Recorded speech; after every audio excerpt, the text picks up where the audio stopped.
So, ladies and gentlemen, welcome back to Kenya Digital News. My name is Saleta Atieno, and today tuko hapa kwa ofisi ya katibu mkuu mchapakazi mwenyewe ambaye ni Mosiria, na yeye mwenyewe tutamwacha ajiintroduce cause tunamjua, vitu mingi zina happen na kazi yake pia ni mzuri.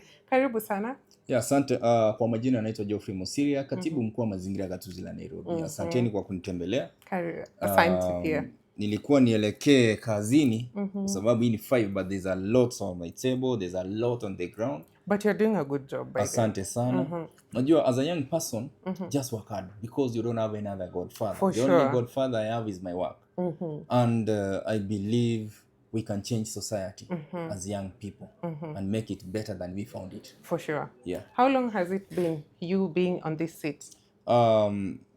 I've worked in government for 10 years. Okay. As an administrator and also as a chief officer 2 years. So I have enough experience in government. I understand how government runs its business. Yeah. So kwa hii docket yenye umepatiwa, of which tumeona ukifanya kazi yako venye inafaa. Yeah. Of which tumeona backlash imekuwa mingi on this other side. How do you handle it? You see, not every person will appreciate what you do. Si kila wote watakubaliana nawe. Kuna wale ambao wanajaribu ku cloud chase with what you do so that they gain followers. For sure. Kuna wale wanajaribu ku attack, ku divert from doing the right thing, but I always believe that I should do the right thing. And for those who think I'm a content creator, I want to answer them today. I am not a content creator to entertain people. I am Winnie. That's all backlash. Backlash. So there are those who will try to just divert your attention just to from put working. you down, make you feel low of yourself. Yeah, like there were some hawkers. You know, sometimes I just want to talk to them. I want to show a different image of Kanjo. Not that Kanjo where they come, they harass you, they take your things, wanarusha, wanamwaga. That's not the Kanjo I believe in. Yeah. I believe in a city of order, the Kanjo of order. I come and talk to you. I request you, ma'am, kwa heshima naomba utoke uende back lane. Huko ndio mnafaa kufanyia kazi. Alafu kwa sababu wengine sasa wametumwa pale intentionally wategea Mosiria, nikikuja waniongeleshe vibaya ili waniharibie kazi ama yani wa make nionekane mtu mbaya. So mama amekufika pale, mimi naongelesha kwa heshima, lakini ameanza kunitusi, maneno chafu zingine haziwezi tajika. Na zilikuwa kwa hiyo video viral. So viongozi wamechukua hiyo video. Mheshimiwa Babu Owino amesema anataka kwenda kumsaidia huyo mama. So with him ana believe kwamba maskini avunje sheria wajae kwa walkway kwa sababu wao ni maskini. Hata wale Embakasi East ambao hawana kazi, wale maskini akuja wafungulie, waleta hapa city hall, wengine apeleke parliament, so that town ikuwe sasa iko chaotic, hakuwezi tembea. Kisumu city hakuna hawkers, CBD wamefunga walkway. Why is it that the city where he want to become a governor, because I heard he also want to become a governor of Kisumu. Why can't he go and tell people of Kisumu, come and occupy the walkways, hawkers come and sell all over? Why is it in Nairobi that he want to bring chaos? Because his intentions are all political. So do you believe that it's a setup? All this is all planned to just make it look like we are not doing our work.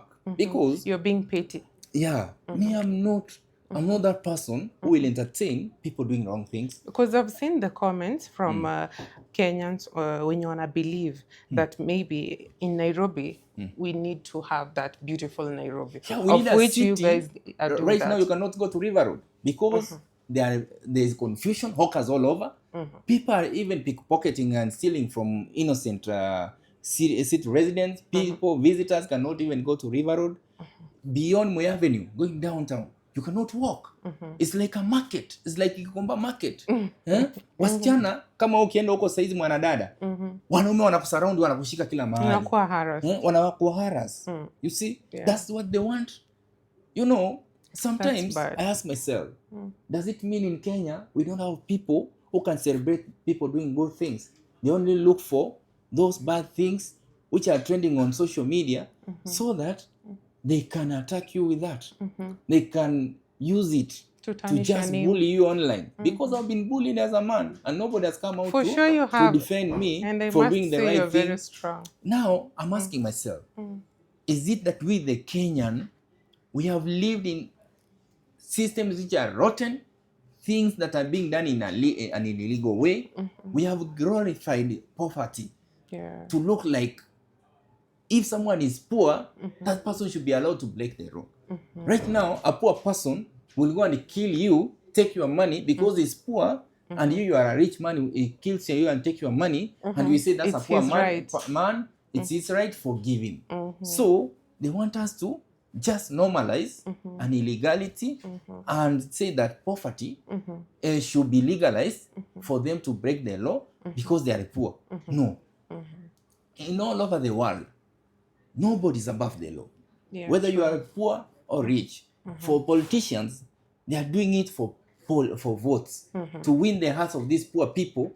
They use them to get into offices. Because that's where the numbers are. Yeah. Then they will run away after elections. I'm telling the people, if truly you believe you are a poor person, don't trust a politician.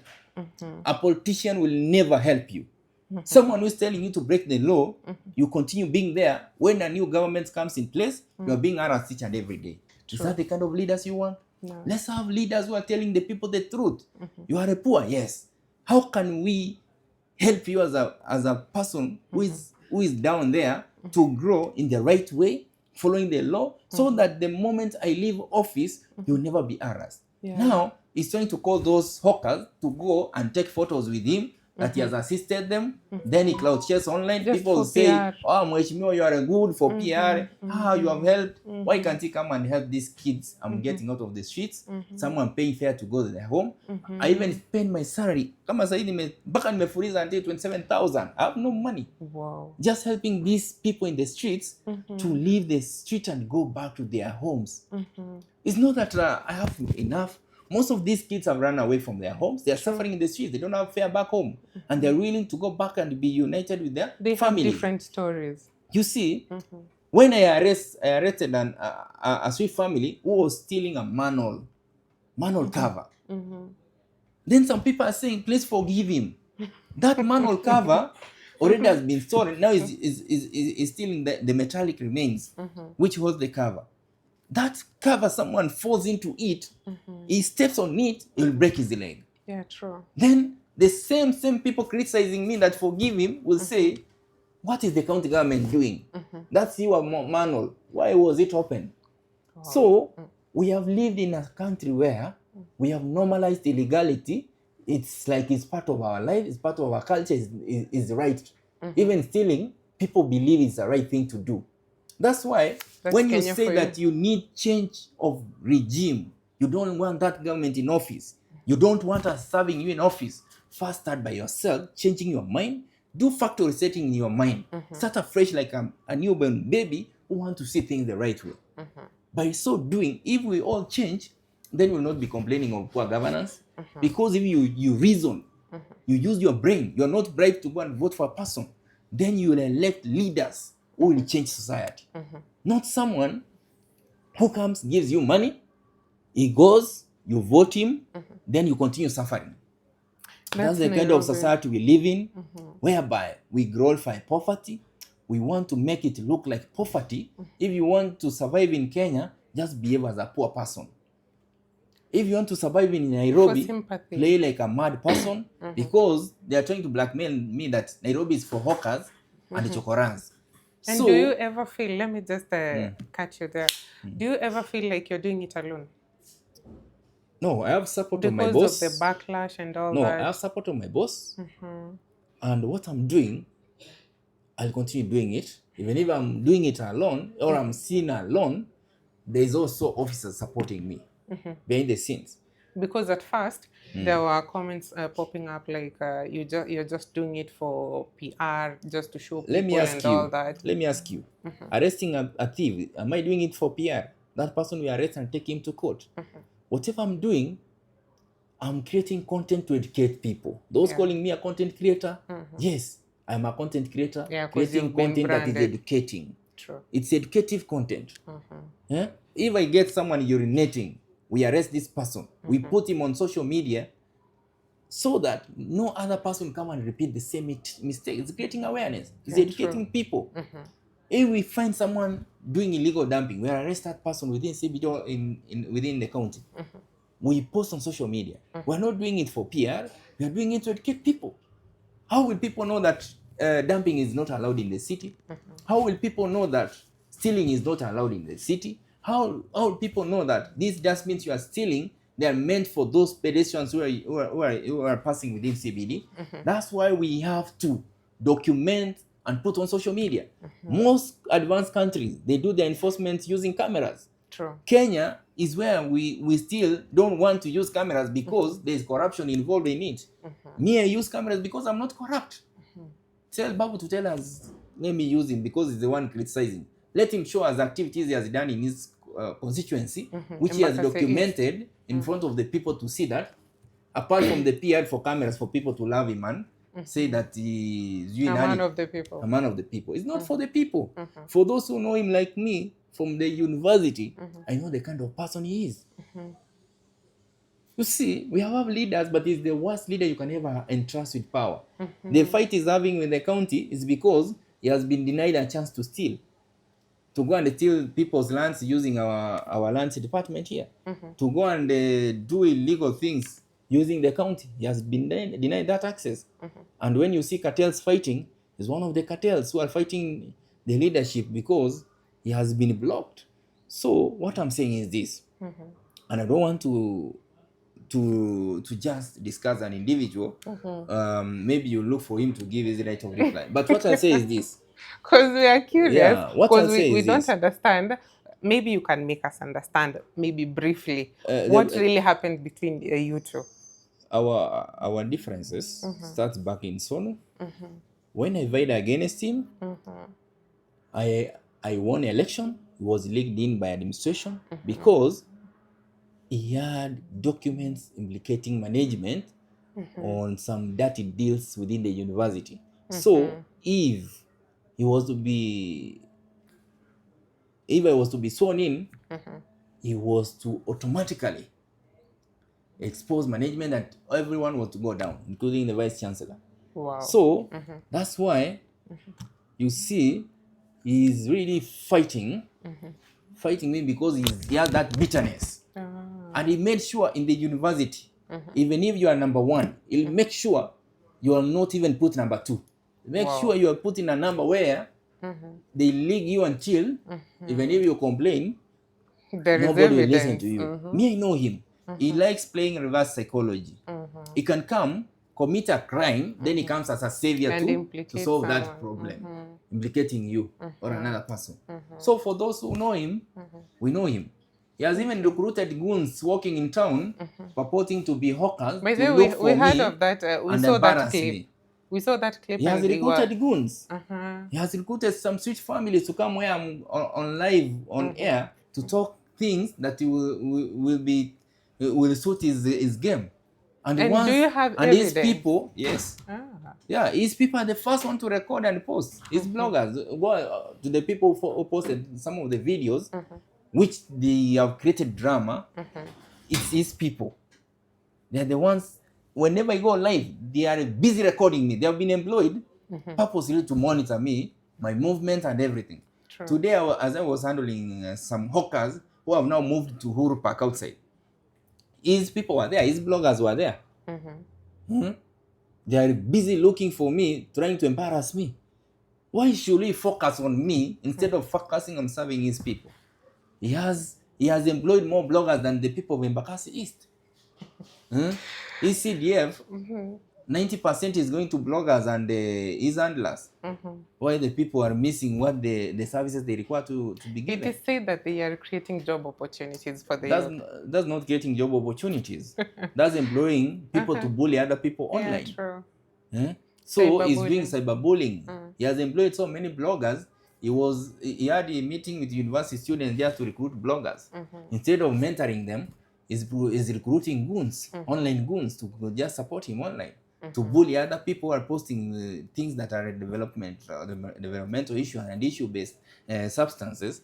With him, his concern is how does he blackmail that person and bully him and make sure that It looks like he's a nobody. With him, we want to remain a saint. But I want to tell him, you know, the people of Nairobi are watching and they are following who is working. They are. Yeah, let's go to another thing. Okay, as we wrap up, maybe you can tell us where do you see Nairobi in the next 2 years? Nairobi. Before the 2027 election. If everyone can change his mindset, if everyone can become responsible, if we have people who come to CBD knowing that this is our city, we don't destroy it, we don't steal dustbins, we don't steal people's assets, government installations, we don't destroy them, we don't burn the city. If we have people who will know that I'm a hawker, I'll operate from my designated area, I'll stop illegal dumping. Are they normally allocated a space by the county government? There are specific areas to operate from, back lanes, back streets. But now, they don't want to operate from there.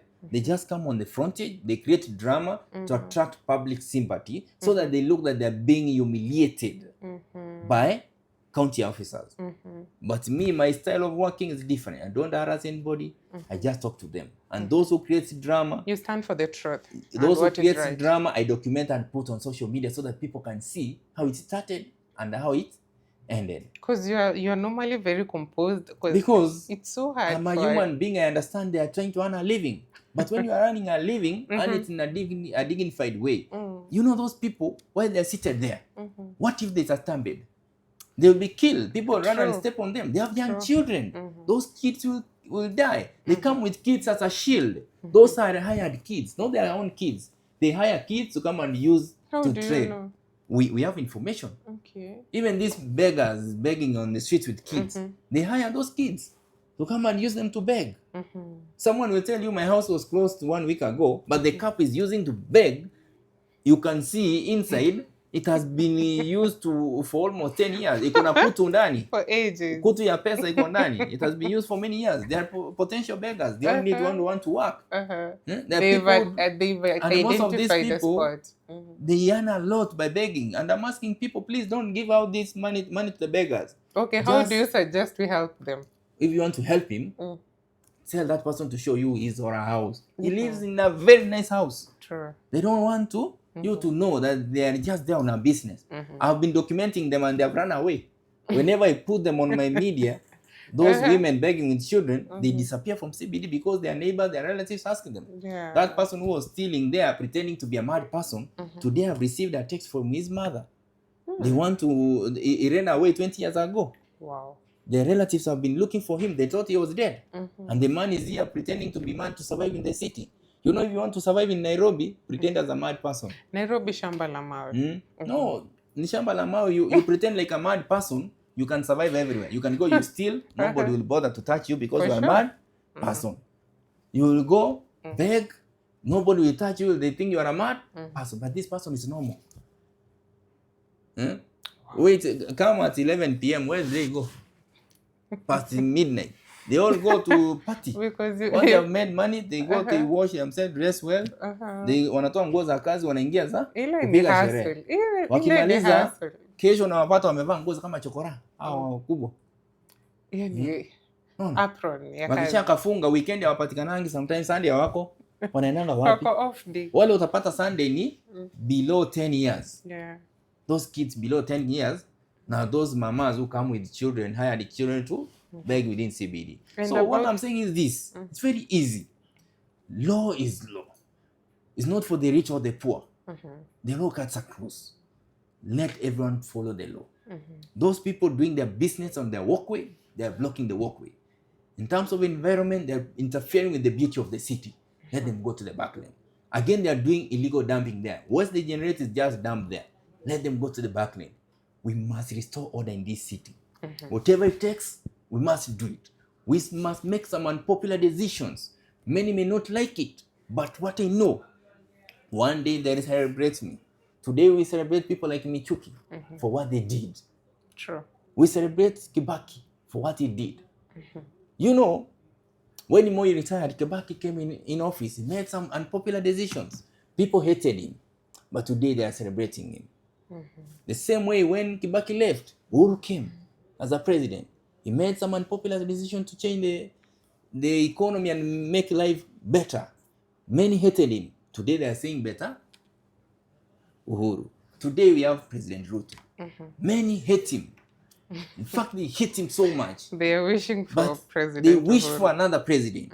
They wish for President Uhuru. But when he will exit the stage, another one They'll comes cry in. for him. They'll cry for him. So, me I'll even say, hypocrisy. Hate me. But one day you'll celebrate me. When you will come to CBD, upate mano limetolewa hiyo cover, mguu ivunjike, yako kwanza ivunjike mwenye una criticize. Naomba bloggers wana criticize wakuje tao, sababu ndio wanakuanga my friends wakisema occupy. Hiyo siku ya occupy wakuje warushiwe teargas wakimbie, aingie kwa hiyo manual, ndio I feel ile uchungu ya kuvunjika mguu sababu hiyo cover hakuna. True. And about the protest, mheshimiwa. Tuliona vitu zimeharibiwa CBD sana.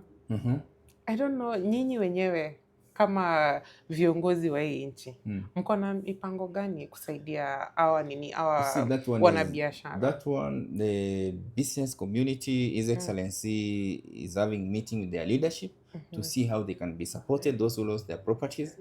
Governor is having meetings with them, with their leadership, to see how they can be supported to pick up.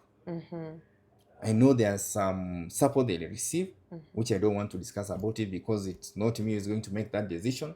But I want to assure them that they'll be supported by His Excellency the Governor and the leadership of this country. They have plans to help them and also secure those properties from being destroyed in future. And I'm asking young people, please, let's not destroy people's property. Gen Zs are not thieves. The thieves are the goons who hijack the good cause of the Gen Zs. Napata wanatoka Korogosho, Matare, wale wenye wanatokeanga ile siku ya kuiba tu. Na wananyang'anya majenzi, wanakujanga mboka. True. Wale wenye uchukuanga masimu pale kwa majambo, hao ndio kujanga tao sasa mboka kuja kuokota. Wale wenye ukiendanga kwa entertainment ya reggae, unawapatanga hiyo time ndio wanatokeanga 20. Unaona wale wasiibanga hizo, wanatokeanga kile time ya entertainment ya reggae. Na wakati wa demo kuja kuokota ndio wanatokanga kwa nyumba. Siku zingine wote wamejifungia. So tumeshukuru sana mheshimiwa kwa kutupatia time yako na kuexpress na kutueleza kenye ili happen because sio kila mtu anaelewa kenye ilifanyika and people normally judge from hearsay. So at the end of the day, we are really grateful. Tumekuwa na wewe hapa, umetupatia hiyo chance. We really appreciate. So guys, to my Kenya Digital News family, welcome back to this episode. And this is one of the many episodes that are yet to come. My name is Saleta Tino. Till next time, bye.